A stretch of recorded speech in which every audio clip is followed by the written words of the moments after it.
In the past 48 hours, there has been talk of once again expanding the college football playoff.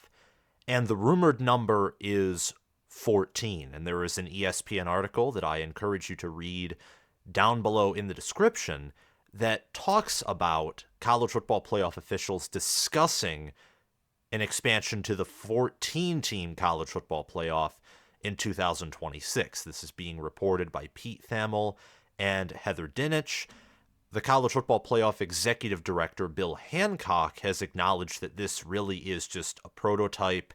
It's a concept. Officials will be meeting, of course, and the current College Football Playoff contract only extends through 2025. So we could see a playoff expansion only after 2 years of the current 12-team model. But I think if there is going to be any expansion, and to a certain degree I'm getting tired of all this conference realignment and expansion stuff, I thought that the college football playoff was either going to be perfect at 8 teams or 16 teams. And since a 16-team college football playoff would technically be an expansion, I think that's the right move if there is going to be any expansion. I think the 16-team model makes sense, and I have some other reasons beyond just the broad stroke of it makes more sense that I'm going to advocate for today. But before we get into that topic, I encourage you to subscribe to the channel, click the notification bell so that you can get notified when I talk about more college football topics, when I release more college football content. Like the video and comment your reaction to potential college football playoff expansion. Do you feel, and I ask this question with the pretense of TV revenue and conference realignment because it really is all about the money. And it's all about milking the viewership and trying to grow college football as much as possible in a monetary sense, in a dollar sense. Do you feel like that motive is ruining the sport? Tell me down in the comments section below. Because potentially more so than the transfer portal, not as much as NIL in its current form because that's pure chaos, I feel like all of this expansion is hampering the sport, is holding it back, and potentially could be ruining it. I thought that the 4-team college football playoff was too small, but 12 teams and even 16 teams, sometimes that feels too big for me. I feel like 8 was really a good sweet spot, but the next sweet spot I feel like would be 16, which is why I'm making this video. And I also want to give out a shout out to my Patreon members. Thank you to Crash2488 for being a Heisman patron. Thanks to Spencer Bringhurst and Chris Lane for being an All-American patron. And thanks to Will Loftus, Gabriel Calendar, Roaming Gnome, Matthew Sale, Austin Christmas, Zubin Zah, and Janisha Cockrell for being all-conference patrons. If you want to support the channel, and if you're an All-American or Heisman member, if you also want to gain access to bonus content in the form of blog posts and occasionally short videos on the Patreon, you can subscribe to my Patreon via the link in the description or down below in the pinned comment. You can support the channel, gain access to some content, and you also get featured at the beginning and end of every video. You can also support the channel by purchasing merchandise on my merchandise store, which you again can find in the link in the description or the pinned comment. But let's get down to business. And reason number 1, I only have 2 reasons for this video because I think only 2 reasons are needed. That's how confusing and to a certain degree bad I think a 12, but more specifically a 14-team playoff format would be. A 16-team college football playoff gives more equality of opportunity. And we'll touch more on that in reason number 2. But simply for the fact that there are no bye weeks in the format, and there will be 4 more playoff spots, that's more equality of opportunity. Originally, I didn't think the byes were a huge advantage, but the more I think about it, they're a gargantuan advantage. They're massive. It is a towering advantage to have a bye. You get an extra week to prepare, an extra week to rest, to game plan, and college football teams unlike the NFL, have more disparity in terms of depth. The worst team in the NFL and the best team in the NFL are much closer in terms of total talent, depth, and resources than the worst FBS team and the best FBS team. Last year, let's even just boil it down to Power 5. Vanderbilt versus Michigan. That would have been a blowout of biblical proportions. Final score probably something along the line of Michigan 56, Vanderbilt nothing, if you gave Michigan a whole month to prepare for Vanderbilt, just in the most extreme case. In the NFL, those same standards, the worst NFL team and the best NFL team, and they're given a month to prepare, and they take it very seriously and play at their ceiling, the best NFL team probably only wins by what? 2, 3 touchdowns? It would likely be a much more competitive game. Still a dominant win by the best NFL team, but there's so much more disparity, both in on and off the field resources and on and off the field talent in college football compared to the NFL. And just adding a bye week for those top 4 teams is another massive advantage.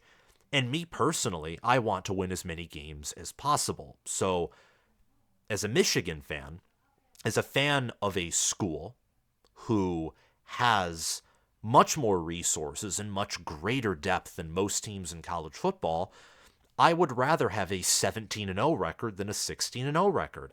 I don't know. Just that extra one win means something to me, and I imagine it means something to the coaches and to the players as well.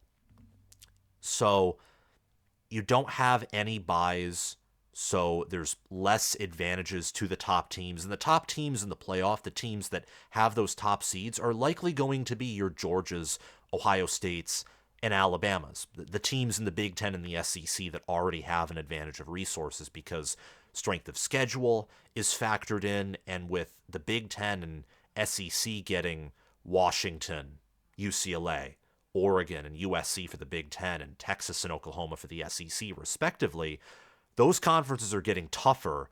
The conferences that they took from, or the conferences that didn't add any team of significant value, are getting weaker. So your top 4 seeds, well, those are from the top 4 conferences, but outside of that, your teams that have the home field advantage that will be higher seeds, and even seeds 1 and 2, seed number 1 will decide what bowl game they play, and those are likely going to be from the SEC in the Big Ten anyway. So more equality of opportunity, and that's good.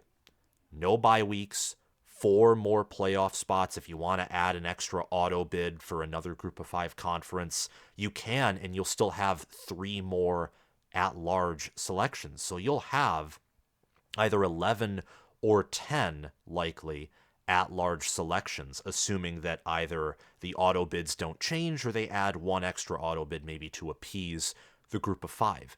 That's a lot of at-large selections that would likely go to the Big Ten or SEC anyway, but you could add an extra ACC or Big 12 or maybe an extra 2 ACC or Big 12 teams in if they do have great years in those conferences too. So it benefits everyone, I think, particularly the little guy or the medium guy or the large guy.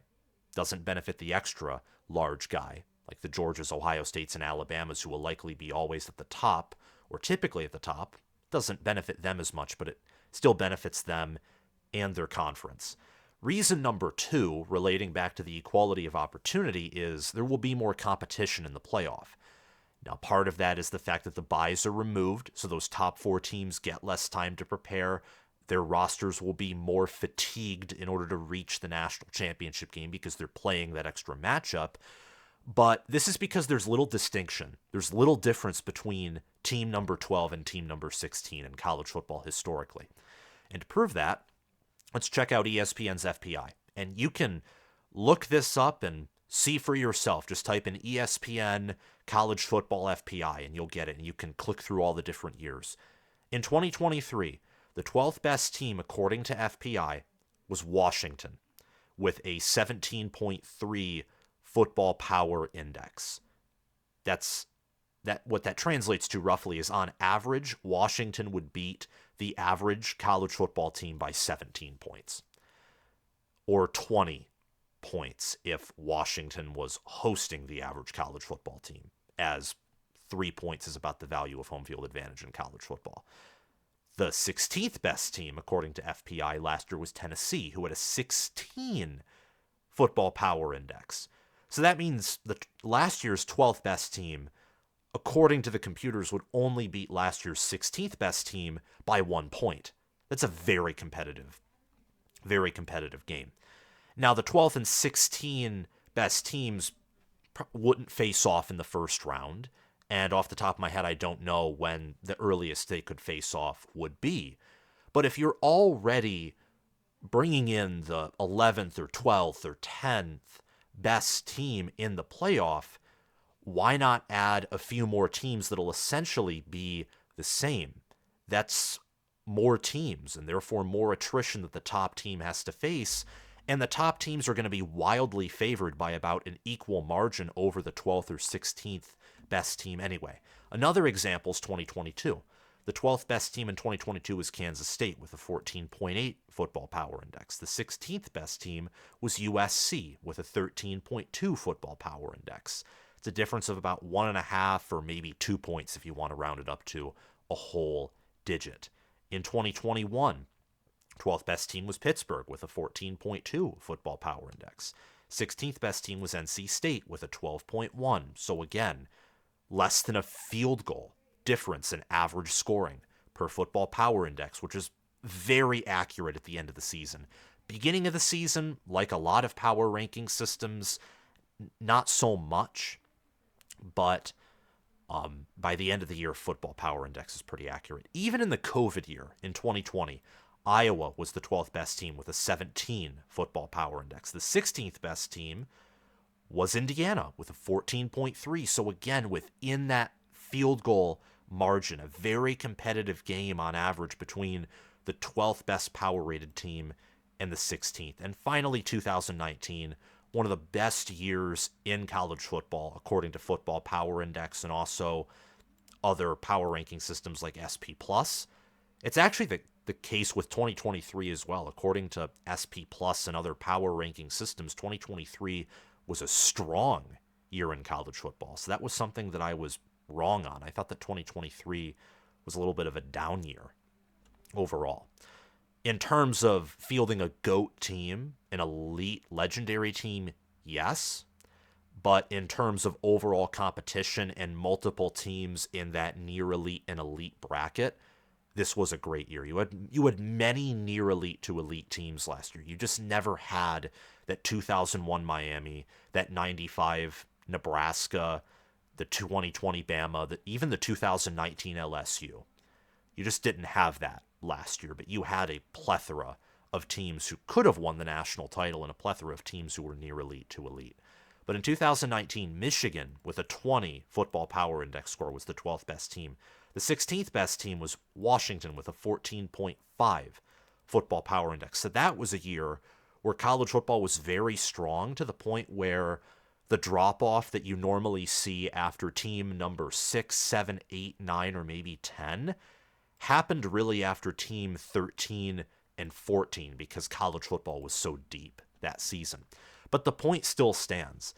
Team number 12 and team number 16 aren't that different. So you're not going to get a drop-off in overall performance by adding, on average, the 13th, 14th, 15th, and 16th best team. And on an average yearly basis, on an annual basis, the best group of 5 team is around the top 25 anyway. So you have that one team who will be an outlier, who will be weaker than much of the playoff by power rankings, but they get a month to prepare. A 16-team college football playoff eliminates the advantage of a bye week, and I just think it makes more sense. No bye weeks, more equality of opportunity, more football games as well. So I think it makes sense. Let me know if you think it makes sense down in the comments below, and that's the end of this video. Thank you to my patrons for sponsoring this channel. Thanks to Crash2488 again for being a Heisman patron, to Spencer Bringhurst and Chris Lane for being an All-American patron, and to Will Loftus, Gabriel Calendar, Roaming Gnome, Matthew Sale, Austin Christmas, Zubin Zah, and Janisha Cockrell for being all conference patrons. Have a great day, guys, and I will see you all soon. Bye-bye.